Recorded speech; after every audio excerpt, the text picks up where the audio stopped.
Well, hello, everybody, and welcome back to another episode of Adult Child of Dysfunction. Today, our guest is Michelle Steiner. She lives with an invisible disability, and I'm going to let her tell you all about that. But from the very start, many people told her she couldn't go to college, get her bachelor's degree, get published, or have the job she wanted. And she has been able to do all of that and more. She graduated from Slippery Rock University with a bachelor's degree in community programming, and she has articles published on multiple platforms as well. Her photographs were featured in Word Gathering, Independent, and Work Ready, which I will again let her tell you all about that. She works as a paraeducator in a school with students with disabilities, and she lives in Pennsylvania with her husband and her two cats. So, welcome, Michelle. Thank you so much for coming on today.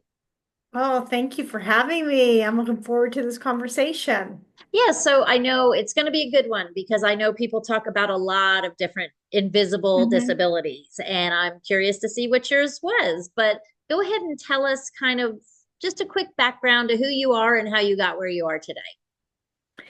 Oh, my name is Michelle Steiner. I live in Pennsylvania with my husband and our two cats, as I said, Jack and Sparrow, my husband Ron. I work with students as a teacher's aide in a school, and I'm a writer, a speaker, and a photographer where I write about my life with having a learning disability.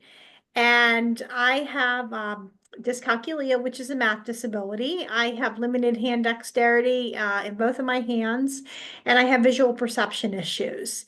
And a lot of what I do today, whether I'm working in the school or I'm doing my blog or I'm speaking, comes from a lot of my experience with having a learning disability. I was diagnosed with one whenever I was in kindergarten and spent a lot of those years, a lot of those school years, just really struggling with a lot of things and having a lot of limitations that people didn't think I could do very much. And spending a lifetime of just being able to find out what I wanted to do and different ways that I can do that. Sounds good. Give us again the name of the disability. I have dyscalculia, Okay. limited hand dexterity, and visual perception. Okay. So just so people can kind of go, because you went Mhm. by that really quickly, and I was like, whoa, I know nobody caught that because I Oh, didn't. sure. But no, no, no, that makes sense. So growing up was difficult to say the least because you had more work than other people to try. It was a struggle. Learning was a struggle. Did you hmm suffer also from the kind of stigmas of being teased and bullied and being quote unquote different? Yes, I was definitely bullied for having a disability, and it started very early. Whenever I was in elementary school is when I first really remember that. I went to a very small school district where everybody knew each other, and I couldn't hide the fact that I went to learning support. And everyone also knew that I struggled in the classroom. So I kind of got labeled the outcast really quickly. And it was Mm. a real tight-knit community if you fit in, but I certainly didn't. And when I was really young, it was, okay, I don't want to be your friend, or you can't play with me on the playground. But when I became an adult, what was a teenager, it got a lot worse. There was a lot of everybody had a defined group of people that they would hang out with. And I just didn't feel like I fit in with anybody. And a lot of the groups just, they seemed to not like me. And I just really felt alone. And it became like, oh, I don't want you to sit at the lunch table with me, or I don't want to be seen with you. And it even got to some threats that were really bad at that point. Hmm. So what I did was though to be able to have some of those be able to counteract some of those effects, I quickly realized, okay, these people aren't going to be, this isn't my tribe. These aren't the people that I'm going to have to necessarily spend a lot of time with outside of school. So I found a group right outside of our school district that was an arts group, and I was able to go and be with kids my own age, and I wrote for the school newsletter and I found acceptance. And that really gave me that boost. And that made it so much easier when I went back into school. Once I transitioned out of that group, I found a writing group for adults. And I was a teenager when I showed up at that meeting, but the people there were just a few years older than I was, and they got to see me grow as a writer and a person. And 20 some years, well, 30 some years later, we still meet once a Oh, month to talk about our writing and each other's lives. And I'll never forget, these are the people that also really shaped a lot of the writing that I've done in my life because they told me you should really write about having a learning disability. And I said, oh no, that's too personal. I don't want to go there. But when I finally started to write about it, that's when I had a lot of the healing. oh yeah. I say that all the time. I don't think a day goes by that I don't talk about journaling or writing with someone. Mhm.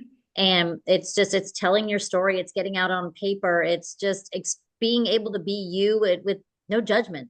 Nobody's answering you back, nobody's talking to you while you're writing, you're just doing your thing. And it's very, I tell people that was one of my biggest healing Mhm. modalities, I guess could call it, was journaling and writing. Very powerful. Yeah, exactly. Because there are certain things that maybe you can't say to somebody else that hurt you, but you can feel like you can say it in your journal or you can put a character in your story. And I can remember there was one person that I needed to forgive and some things that happened. And once I put that in my story and I got all those feelings out, I was able to have a really great relationship with that person. Oh, that's sweet. And so you keep in touch with them now after you let go of that? Well, the person has passed, but yes, Oh, that okay. was one of the things that that I was so glad when that person did pass that I was able to put a lot of that behind me and just be able to deal with what happened. Yeah. And it's difficult because like you said, it's an invisible disability in that Hmm. you have it, you struggle with it, the Right. teachers know you have it, but to everybody else, you look like a regular Yeah, person. You just on the e- outside. exactly. Because a lot of people, I get that from a lot of people. They'll say, "Oh, well, you don't look like you have a disability." Mm. And I just think, well, not every, I have to tell them not every disability is visible. And sometimes that is a privilege, being able to go into a job interview, being able to go into social situations where people look at me and they don't treat me any differently or they don't know. But the reality though is it's also difficult whenever uh, things do come up that I can't do. If I go into a job, people don't think, oh, she has a disability. Okay, she's going to need accommodations. Like if somebody would come in that had a wheelchair or a walker. But that makes the conversation a little more difficult because they're not expecting that.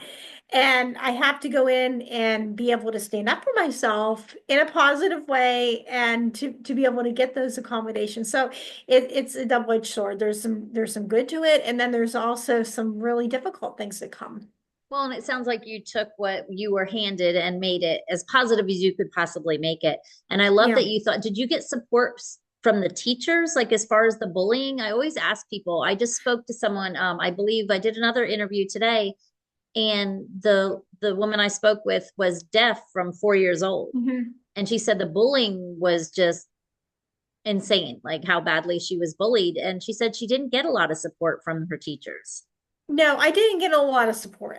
I got some support, especially as I got older, and some of them were there to witness that, but I didn't Mhm. get very much of that. Sometimes bullies are really great at uh, doing that when somebody's not looking, or just they're great at doing that where it's really subtle. So I didn't get a whole lot of support. And when I did come forward with that, sometimes people would they really didn't take a whole lot of that seriously. And then by a certain point, I was just like, all right, I'm not going to tell the staff. I'm going to be able to deal with it. And thankfully, a lot of it, even though there was threats, it was just a lot of smoke from coming from the one person. And I got the best advice from a guy that I was dating. I was telling him about this girl that every time she sees me, she says she wants to harm me. And I was like, he goes, sounds like that just doesn't seem like that's a real thing. So I know that if somebody is being bullied or being hurt or being threatened, it is really important to report that. But it worked out in my situation. This person wasn't doing that. She was threatening me, and I walked past her. I said, you know what? Have a good day. And the look on her face was priceless. And that stopped a lot of that So just kill from them with doing that. kindness. Yeah, kill them with kindness or just show that it doesn't bother you. Yes. But But I I would have, mean, yeah, and at the end of the day, it did bother you. it So, did. It was hard. of course it did. It, And, even like with bullies and with people that have issues when they're children, and mhm. sometimes the things that the people don't say is worse than even being bullied. It's kind of like Right. you're just kind of invisible. Like you said, you didn't have those people to sit with at the lunch group and you didn't have all that. So going forward, like as now you're Mhm. an adult, how did you go back and kind of let go of some of that? Because there had to have been some underlying beliefs that you had because of that. A lot of it was when I found my tribe, when I found the people that I wanted to hang out with. That's when I had a lot of that acceptance. And I that healed a lot of things because I'm like, okay, these are my friends. I have people that I do like and we like the same things and there's that same interest. So a lot of that was healing for me to do that. I think sometimes it was also just gaining that confidence that that might have been something in my life that I went through, but I can move forward with that. I can move forward. And I think there was also a really great example. It was a few years ago. And there was somebody that bullied me, and I did run into them in public. And I was out with my friends, but it was so beautiful though. We were out at this venue celebrating a birthday party, and I sat with my friends at my table. He sat with his friends and I believe his wife at theirs, and we didn't speak to each other. But I thought, okay, this is coming full circle. We're both in the same place. Mm-hmm. He's he has his life, I have mine, and that's just kind of how I perceived that to be. That was one of those moments that I just thought, okay, this is okay. I'm all right with that. And I oftentimes look at pain as like glass, almost like broken glass. Mm-hmm. It is once that glass is shattered, no matter you clean it up, but no matter how much you clean it up, I mean, you'll have those scars, you'll have those things, and it's just how you learn how to deal with a lot of that trauma. Right. If and I tell people all the time, you can have traumatic experiences, and then however Hmm. you process that, they don't have to become trauma. They're just things Yep, that happen. And exactly. the confidence is huge in that being stepping out. I remember the first time I finally said to someone, was like, you know what?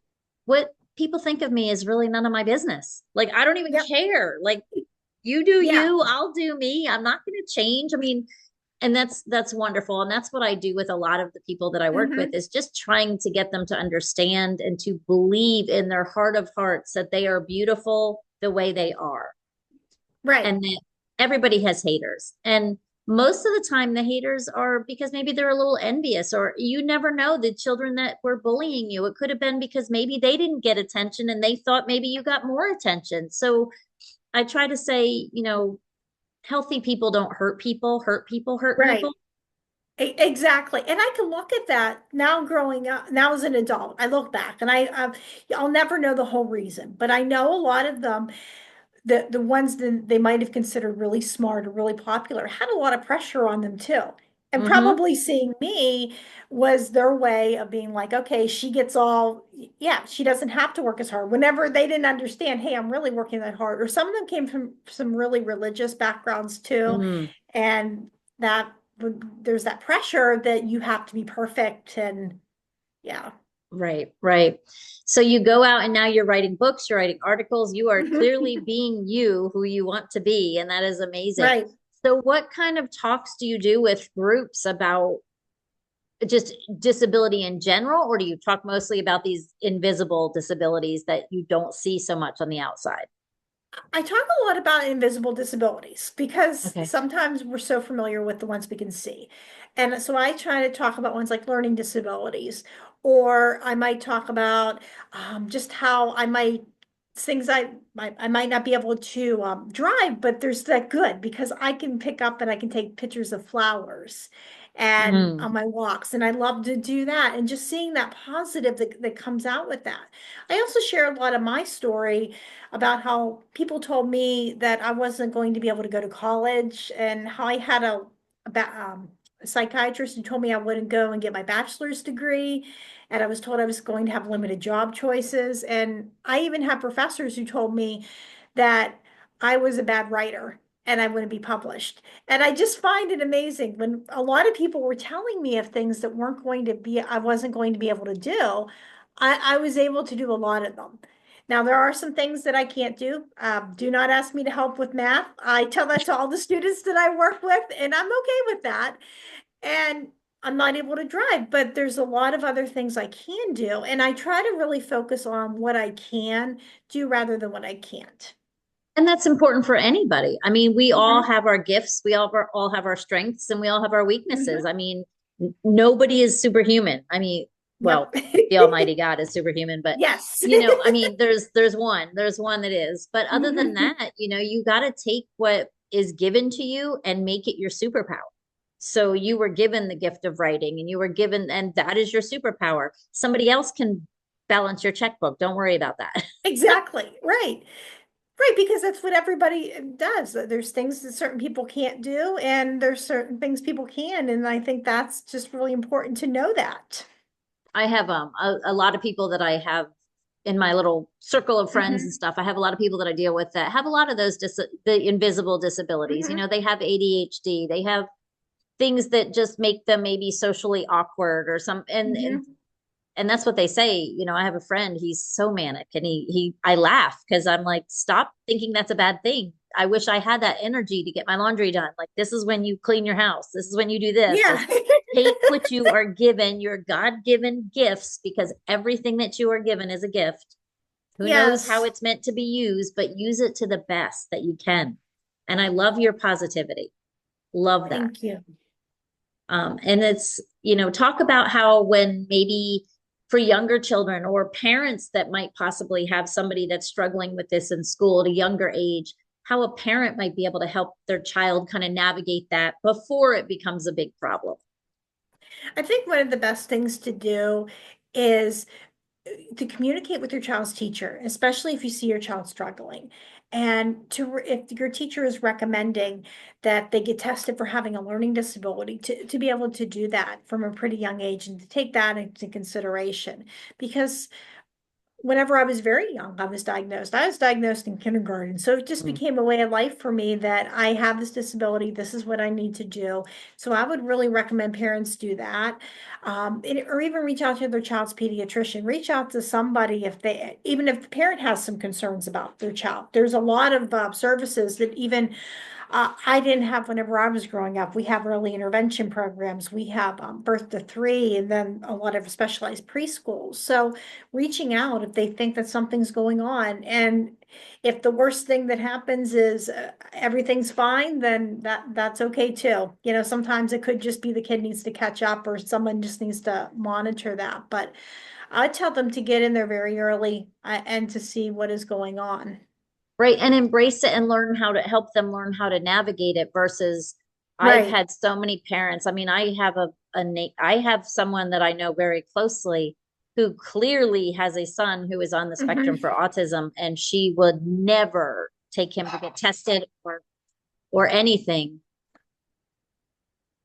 Yeah, but it was like she would never ever say, "Oh yeah, I think that's the way it is." It's just denial, denial, denial, and the child knows there's something different.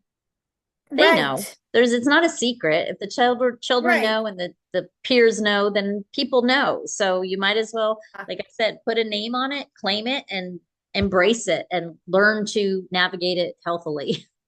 I agree 100%. That's the way to do that. And my parents were always really open and honest with me. They said that I had a learning disability and that I learned differently.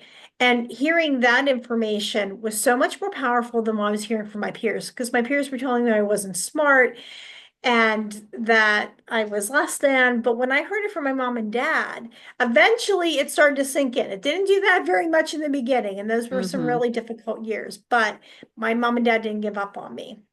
Well, that's half the Hmm. battle. That's more than half the battle. Yes. So you're blessed in that respect, for sure. Yes, I So am. anything else you can think of for parents? Because I know that's the biggest struggle when they have the children and they don't really know how to help them navigate, or did Right, you didn't obviously have a big peer group. You probably had one specific or one or two close right, friends. right. I did. I think that's a big thing is just, yeah, definitely with the parents, just knowing some strategies and working with the teachers too, because I know that I had the pleasure of running into my first learning support teacher a couple years ago, and I thanked her, and she said, "Well, of course, I did all the work," but I said, "Well, no, I'm going to thank you for that." And she goes, "Well, I gotta tell you, it was also your mom and I worked together. If your mom had a Mhm. concern, she would call me. If I had a concern, I would call your mom." And that just was that working together and educating the family was so important too. And that made the difference. So yeah, I didn't have a very big peer group. I had maybe one or two, but then as I got older, my circle definitely broadened. Great. And I love it that you said you did it through the arts because that's so powerful. Hmm. Find what you're good at, find what you enjoy, find what you Right. love. And like you said, find your tribe because not Yeah, everybody is your tribe. exactly. And that's okay. Yep. So absolutely love it. So I could literally talk to you forever about this and Thank different tips you. and tricks, excuse me, and everything else. But how do people like, what do you blog, you write? Tell us a little bit about what you got going on out there. Sure. I like to write about life with a learning disability, and I like to use a lot of nature metaphors as well, because I love things with flowers and butterflies. And so I might talk about the process of a flower that's unblooming, and that's like having a disability, or the process Oh, of transformation, because I love butterflies and the transformation that I went through. And I also love to take pictures of flowers. I go on a lot of my walks and I get to see a lot of details that maybe I would miss if I was driving a vehicle. So, and I put them on my online store. well, I love that. And if you're listening and you're not watching this on YouTube, you should see her background. It is literally purple, pink, fuchsia, green, like all kinds of Yeah, crazy flowers, which is, this is the first thing I said when I popped on was like, love it. thank you. It's not my picture, but I just used it to brighten it up on a dreary winter day. Well, definitely brightens it up. That's for sure. Yes, But so if people want to work with you, you write a blog, you have books, you have articles, you do all kinds of things, and you're open to talking to people and maybe yes, helping definitely. them navigate this for either Hmm. themselves or their children. Yes, definitely. Yes, and if you have any people have any questions or just want to talk about having with a learning disability or the resources, you can contact me at my blog, www.mrsmichellesmission.com. Mrs. Michelle's mission. I love that. And I will put that in the show notes and everything else you have. Thank you. Maybe give us a link to a blog, give me one to put in the show notes so people can get Sure. a feeling for your reading and how you write. I'm sure it's very creative, just like your background right there.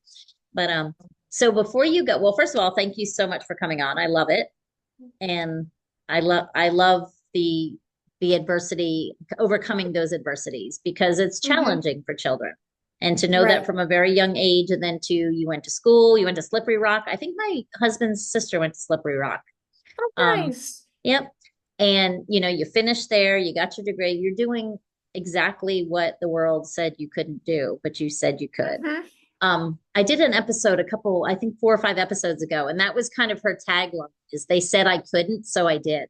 I like that. And Yeah. I love that. That's kind of what I think of when I think of you, just I can picture all through life. You're not going to have a good job. You're going to have a mediocre job. You're going to have to settle. And it sounds like you have not Mhm. settled for anything.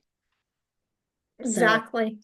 so I appreciate that. So give us your last and final, maybe words of wisdom are really words of encouragement because you are very inspiring. So for the people out there listening, that are being told they can't do things, that are being told that they have a limitation, what do you think about Hmm. that? Or what are your words? What I would love to tell people is that success doesn't always come in the package that you expect. Sometimes it comes in something even better. And I just love to encourage people not to give up, but to know what they want and to be able to find a way to do it. Love it. Well, thank you so much, Michelle, for coming on. Thank you for having me. It's been a pleasure. You are very welcome. For everybody else out there listening, there's another story of hope and healing. Someone that was told that they could not do something and defied the odds, stuck it out, showed the resilience, showed the hope, showed the faith, and got it done. See you next week.